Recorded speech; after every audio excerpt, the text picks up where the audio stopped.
देखिए, दुआदार तकरीर, ना अल्लाह को दुआदार तकरीरों की जरूरत है, ना दुआदार तकरीर सुनने वालों की जरूरत है। अल्लाह को अगर कोई चीज पसंद है वो है इखलास।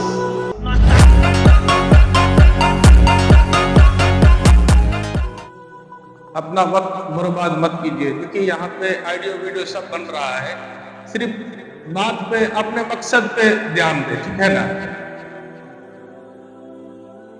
ईमान की अजीम दौलत से माला माल फरमाया बिन माल। इस बात को आप सब मानते हैं ना। इस मजलिस में कौन ऐसा शख्स है हाथ उठाकर खड़ा हो जाए कि मेरे ईमान लाने में कोई नई बात है। हम सबको ईमान मुफ्त में मिला ना। हमारे माँ बाप ईमान वाले थे तो हम भी ईमान वाले पैदा हो गए, उनके माँ बाप ईमान वाले थे। माले मुकुट दिले बैर है, माले मुकुट दिले बैर है। जिनको कोई चीज मुफ्त में दी जाती है उसकी कदर नहीं। सबसे पहली बात हमको ये चीज समझने की जरूरत है, रोए जमीन पर अगर इंसान पे कोई चीज सबसे पहला फर्ज है, वो कौन सा फर्ज है? या उलमाए किराम की जमात बैठे हुए हैं, गुस्ताखी हो जाकर, क्योंकि हम आप लोगों का ठेठ भाषा कम जानते हैं, कम समझते हैं। हिंदी हम ज्यादातर नहीं बोलते हैं, कहीं बोलने में ऊंच नीच हो जाता है, उसके लिए हम माजरत खां हैं। तो सबसे पहला फर्ज क्या है इंसान का? बताइए, सबसे पहला फर्ज क्या है जी? नमाज। देखिए, सबसे पहला फर्ज आलमी इंसानियत पर सबसे पहला फर्ज है ईमान। क्या है? ईमान ही फर्ज है ना। जब ईमान आप ला चुके तभी आपके ऊपर नमाज फर्ज है, ज़कात फर्ज है, रोजे रमजान के फर्ज है, हज के अरकान फर्ज है, कुरान के आकाम आपके ऊपर लागू हो जाते हैं। आप ईमान नहीं लाए, कोई कानून आपके ऊपर लागू नहीं होता, शरीयत का कोई हुक्म आपके ऊपर नाफिज नहीं होता, आप किसी चीज का मुकल्लफ नहीं है। सबसे पहला फर्ज जिन्नो इंसान पर जो है रोए जमीन पर वो है ईमान। तो ईमान से बढ़कर कोई दौलत नहीं।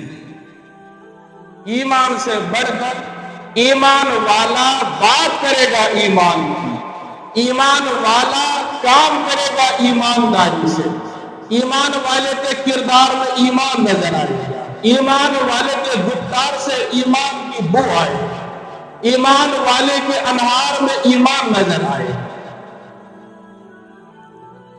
इसलिए सबसे पहली बात ये कि हमें अपने ईमान को समझने की जरूरत है। ईमान है क्या चीज? अर्श आज़म पर एक बहुत बड़ा दरख्त है। क्या है? बहुत बड़ा दरख्त है जिसमें इतने पत्ते हैं जितने पूरी कायनात में इंसान है। हर इंसान की जिंदगी के फाइल का एक पत्ता इस दरख्त पर है। तो आप शुमार कीजिए वो कितना बड़ा है। वल्लाहु आलम, अल्लाह ताला बेहतर जानता है कि वो दरख्त, वो गाछ कितना बड़ा है। बात समझ में आ रही है ना? उस दरख्त से एक पत्ता गिरता है, मलकुल मौत के मान लीजिए हाथों में या मलकुल मौत के सामने, मलकुल मौत की फाइल में, कोई भी नाम दीजिए। तो मलकुल मौत इज़राइल अलैहिस्सलाम के हाथ में, उसकी फाइल पे उसका एक पत्ता गिरता है। उस पत्ते पे नाम, अता, पता, उम्र, उसके सब कुछ डिटेल लिखा रहता है। ٹھیک، اور یہاں سے اس کا شمار ملکل موت درج کرتا ہے مرنے والوں کی لسٹ میں، اور حدیث میں آیا ہے یہ پتا گرتا ہے انسان کے مرنے سے 40 دن پہلے۔ کتنے دن؟ 40 دن پہلے میرا پتا گل ہو گیا، میں مرنے والوں کی لسٹ میں، لیکن میں دنیا میں گنتی کر رہا ہوں اپنی دولت کی، مال کی، حساب جوڑ رہا ہوں، گاڑی، بنگلہ، کار، موٹر، دنیا کے خرافات میں، لیکن مجھے پل بھر کی خبر نہیں، پل بھر کی خبر نہیں۔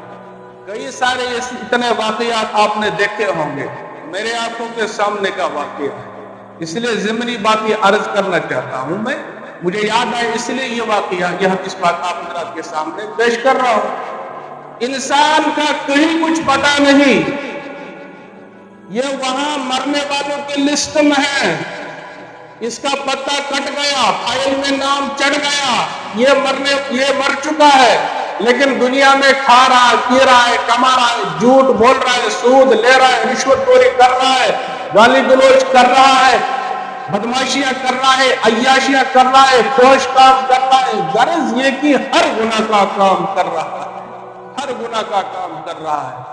ایک بندہ بلڈنگ پر بلڈنگ، دوسرے دو منزلیں کھڑی ہو گئی، اب تیسری منزل کی تیاری کر رہی ہے، لیکن یہاں لسٹ میں نام آیا یہ مر چکا ہے، سامان 100 برس کا پل کی خبر نہیں۔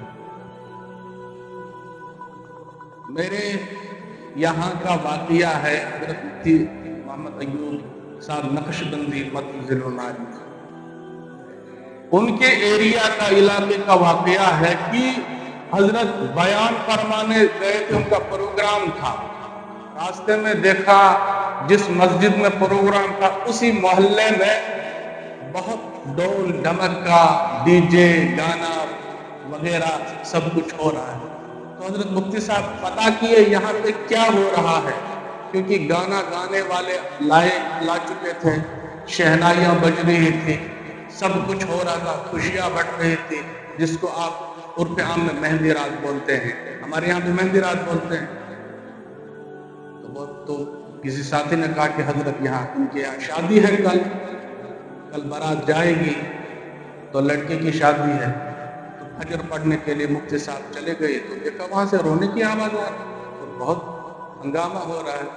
حضرت مفتی صاحب تعجب میں پڑ گئے کہ یار رات میں تو گانا بج رہا تھا، خوشیاں بج رہی تھی، شہنائیاں بج رہی تھی، موج مستی ہو رہی تھی، اب یہاں اچانک یہ رونے کی آواز کائیں آ رہی ہے، کیا بات؟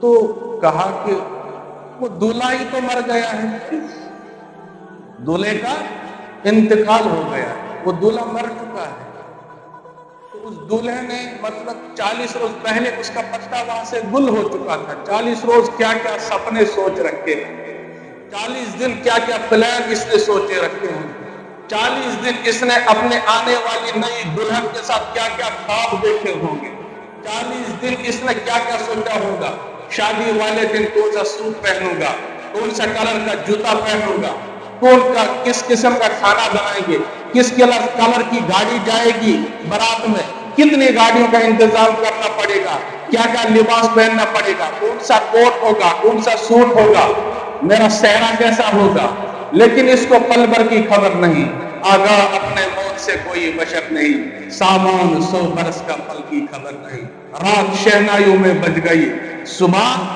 قبرستان کی اندھیری رات۔ کیا چیز، کیا لے کر جانا ہے انسان، اور آپ بزرگوں نے بھی اپنی زندگی میں کتنے اتنے سارے واقعات دیکھے ہوں گے کہ یہاں سے گیا شادی کا سامان خریدنے کے لیے، مکان کا سامان خریدنے کے لیے، اینٹا خریدنے کے لیے، سریا خریدنے کے لیے، یا وہاں لون لینے کے لیے، کیا بھائی بٹیا کا شادی ہے، سارا چیز فکس کر دیا، ادھر سے گیا وہاں سے ایمبولینس اس کی ڈیڈ باڈی آ گئی، डेड बॉडी आ रही है, होता है ऐसा नहीं? तो ये मौत हर एक के साथ ऐसा अटल हकीकत है, कुल्लु नफ्सिन ज़ाइक़तुल मौत। इसलिए सबसे पहले हमारा ईमान पुख्ता होना चाहिए। बैठे हैं तो इखलास के साथ बैठेंगे। देखिए, दुआदार तकरीर, ना अल्लाह को दुआदार तकरीरों की जरूरत है, ना दुआदार तकरीर सुनने वालों की जरूरत है। अल्लाह को अगर कोई चीज पसंद है वो है इखलास। इसलिए हम सब पहले अपने दिलों को, और हमें ईमान मिला, मुफ्त में मिला, ईमान की कदर हम उनसे पूछे जिन्होंने अपनी गर्दनें कटवा कर ये कलमा ला इलाहा इल्लल्लाह मुहम्मद रसूलुल्लाह सल्लल्लाहु अलैहि वसल्लम हम तक पहुंचे। आप और मैं क्या जानूं, ईमान मेरे घर तक आप और मैं क्या जानूं।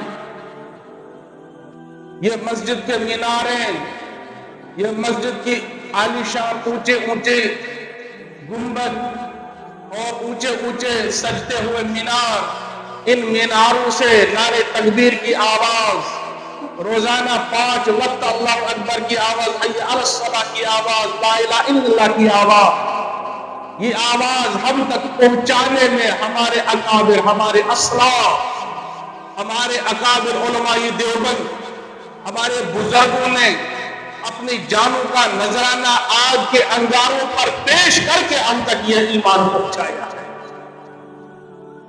उनसे पूछें यह कलमा किस तरह इस माशरे तक पहुंचा।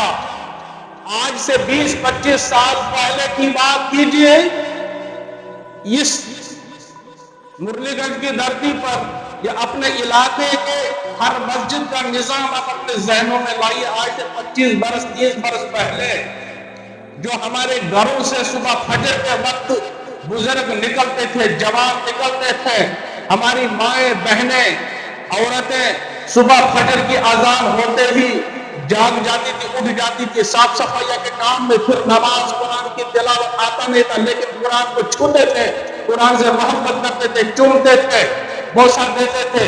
इस अकीदत से यह पाक कलाम है, सच्चा कलाम है, नमाज पढ़ते थे। आज का नया नस्ल ये सोचने पर मजबूर करता है हम लोगों को कि आने वाले 25-30 साल में क्या हमारे मुस्तकबिल में ऐसा नौजवान इस माशरे में मौजूद होगा, हमारे घरों से निकलेगा, जो अपना नरम गरम बिस्तर सुबह की अजान सुनकर छोड़कर मस्जिद में आ गए। क्यों? क्योंकि ईमान की अजमत अब हमारे दिलों में नहीं है, ईमान की कदर कीमत हमारे दिलों में नहीं है, ईमान की अजमत को हम भूल चुके, हम वो दिन भूल चुके, वो चीजें भूल चुके जिस ईमान की खातिर सैयदना बिलाल हबशी रज़ियल्लाहु ताला अन्हु को घसीटा जाता था। हम भूल चुके ईमान की अजमत को। सैयदुश्शुहदा अमीर हमजा रज़ियल्लाहु ताला अन्हु के मुबारक जिस्म के टुकड़े किए गए। किस खातिर? कौन सी लालच थी? कौन सी दुनिया कमाना था? कौन सी दौलत कमानी थी? कौन सी खूबसूरत लड़की की लालच थी? कौन से सोना चांदी की लालच थी? लालच क्या था? ये आका नामदार मोहम्मद रसूलुल्लाह सल्लल्लाहु अलैहि वसल्लम का कलमा आने वाले कयामत तक जनरेशन के लिए उन तक पहुंचे, आने वाले नई नस्लों तक, मुस्तकबिल में कयामत तक आने वाली नस्लों तक ये दीन पहुंचे, ये कलमा पहुंचे।